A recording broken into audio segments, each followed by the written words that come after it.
Marco എന്ന ചിത്രത്തിൻ്റെ first day Kerala collection റിപ്പോർട്ടാണ് എന്നൊരു വീഡിയോ ഭാഗത്തെ വീഡിയോയിൽ മുൻപ് വീഡിയോ ലൈക്ക് ചെയ്യുക, ചാനൽ സബ്സ്ക്രൈബ് ചെയ്യുക. ഡിസംബർ മാസം ഇനി ധാരാളം ചിത്രങ്ങൾ OTT റിലീസ് ചെയ്യുന്നുണ്ട്.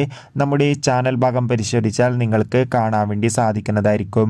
ഉണ്ണി മുകുന്ദൻ, ജഗദീഷ് എന്നൊക്കെ പ്രധാന കഥാപാത്രങ്ങളായെത്തി ഇന്ന് റിലീസ് ചെയ്ത ചിത്രമായിരുന്നു മാർക്കോ. എല്ലാ സിനിമാ പ്രേമികളും ഒരേപോലെയായിരുന്നു മാർക്കോ എന്ന ചിത്രത്തിൻ്റെ റിലീസിനായി കാത്തിരുന്നത്. ചിത്രത്തിന് അതിഗംഭീരമായ ബുക്കിംഗ് ആയിരുന്നു നടന്നത്. പ്രീസെയിലൂടെ മാത്രം ചിത്രത്തിന് ഏകദേശം 1.5 കോടിക്കടുത്ത് കളക്ഷൻ നേടിയെടുക്കാൻ വേണ്ടി സാധിച്ചിട്ടുണ്ടായിരുന്നു. അതുകൊണ്ട് തന്നെ ആദ്യ ദിവസമായ ഇന്ന് ചിത്രത്തിന് അത്യാവശ്യം മികച്ചൊരു ബുക്കിംഗ് കേരളത്തിൽ നടക്കുന്നതുകൊണ്ട് തന്നെ 5-6 കോടിക്കടുത്ത് ഫസ്റ്റ് ഡേ കളക്ഷൻ നേടിയെടുക്കാൻ വേണ്ടി സാധിക്കുമെന്നാണ് ട്രാക്കിംഗ് റിപ്പോർട്ടുകൾ സൂചിപ്പിക്കുന്നത്. എന്തായാലും കാത്തിരിക്കാം കൂടുതൽ അപ്ഡേഷൻ അറിയാൻ വേണ്ടി.